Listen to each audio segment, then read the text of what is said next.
Hello. Welcome back. Welcome to. Glad to have you here. I want to talk about self-discipline.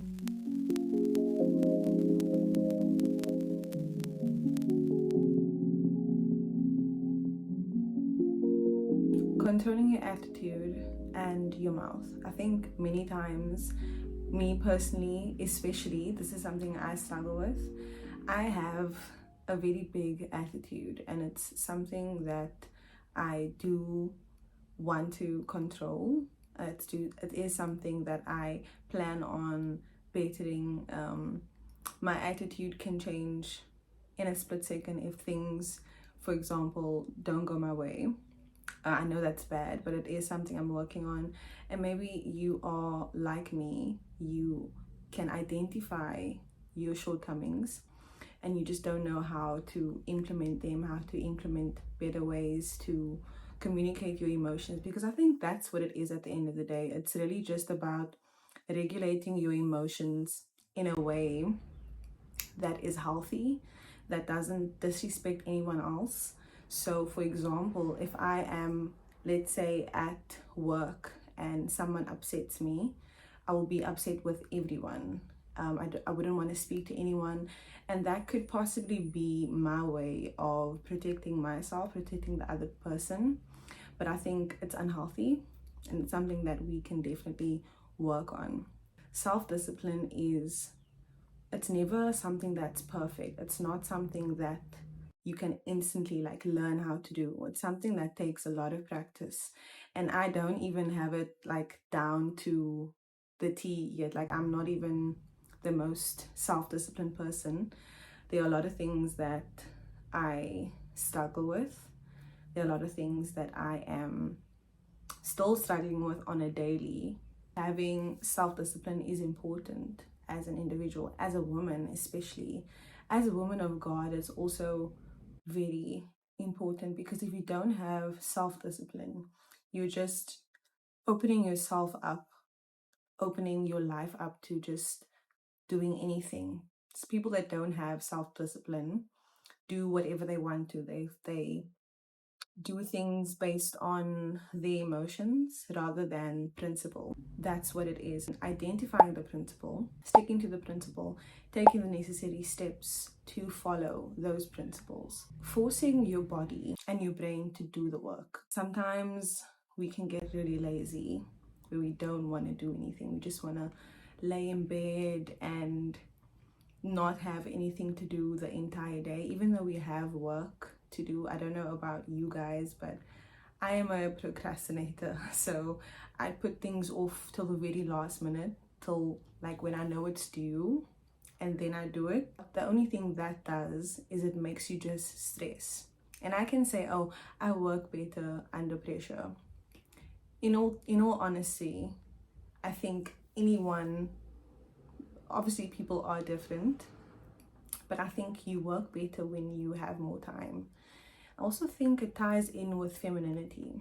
I've been really trying to slow my life down, do things slower, and just live in the moment and be present. Now that I've done that, I've implemented that in my life, I'm seeing that there are certain things that I have to do in order to have a slower life, which means I have to wake up earlier than usual, or I'd have to do things the night before so that in the morning I don't have to rush. I'd have to start my projects earlier on instead of the day before. You know what I mean? If I didn't have self-discipline, I wouldn't wake up earlier. I wouldn't wake up at 5 a.m., 6:30, 7 o'clock, so that I can have a longer day, so that I can have more time to do things. If I didn't do those things, if I didn't do things the night before, so that in the morning when I wake up, everything is already ready for me. If I didn't have self-discipline, no, I'll do it in the morning, or I'm not gonna do that right now, I don't feel like it. If we base everything off of our emotions, the Bible says that our heart is deceitful. And if we have deceitful hearts, our emotions come from our hearts, right? And if our hearts are deceitful, that means whatever we're feeling is deceitful. It can be up and down, and left and right and to the center. So it's not linear, it's all over the place.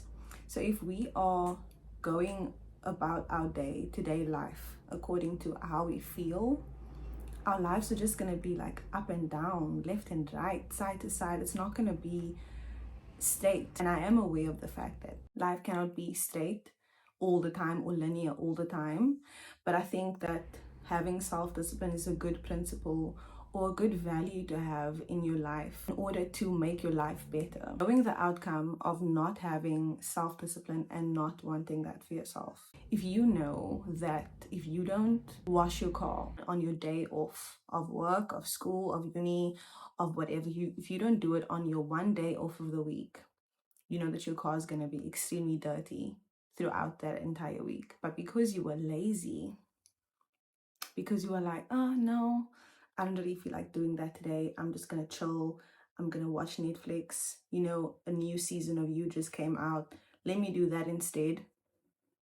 So you're okay with having a dirty car. Maybe that's a superficial example, but I think you know what I mean. When you see that the outcome of not having self-discipline, what that does for you, what it does for your lifestyle, I think you'd recognize what I'm trying to say. People assume that femininity is just like laying back, doing nothing all day, waking up at like 2 p.m, stretching, going to Pilates, and going for a walk, getting a matcha, and just living your best. No, love. Being in your femininity means doing what needs to be done. Being a feminine woman doesn't just mean that you are living your best life, having a chilled lifestyle, doing whatever you want to do. There are aspects to that, yes. In order to live slowly, there are certain things you have to do as well. And look, personally, I'm not always living in my feminine energy.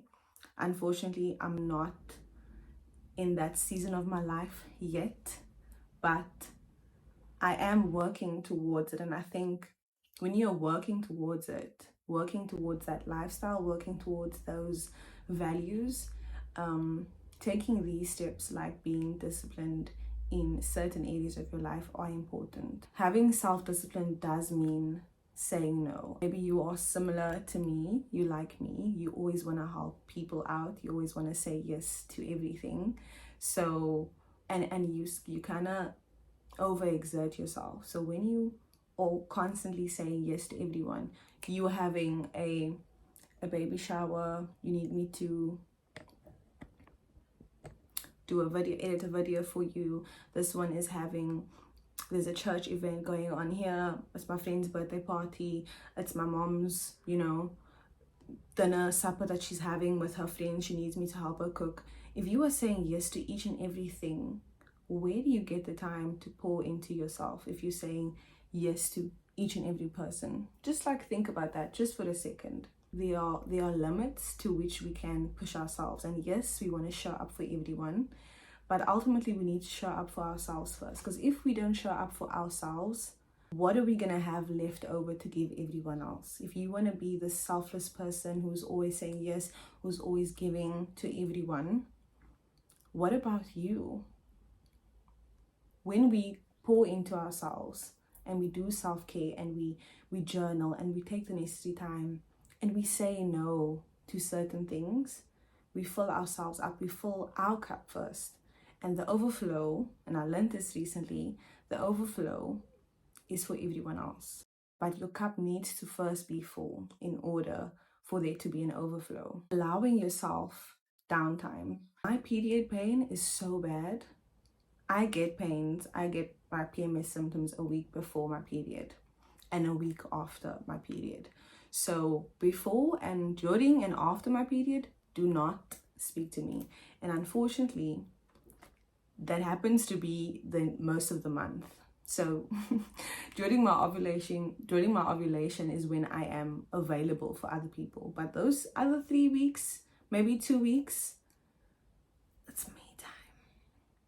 In order for you to show up for everyone else and for yourself, ultimately, you have to give yourself the proper downtime in those 2 weeks that your body needs. And maybe you're different. Maybe you only need 1 week. Maybe you only need 10 days or, 7 days. You need to take the necessary steps to allow your body to rest, and not just your body, but your mind and your soul and your heart, and just honestly lay in bed, do absolutely nothing. If you live with your parents, tell your parents, Mom, Dad, I cannot do anything this week. I'm sorry.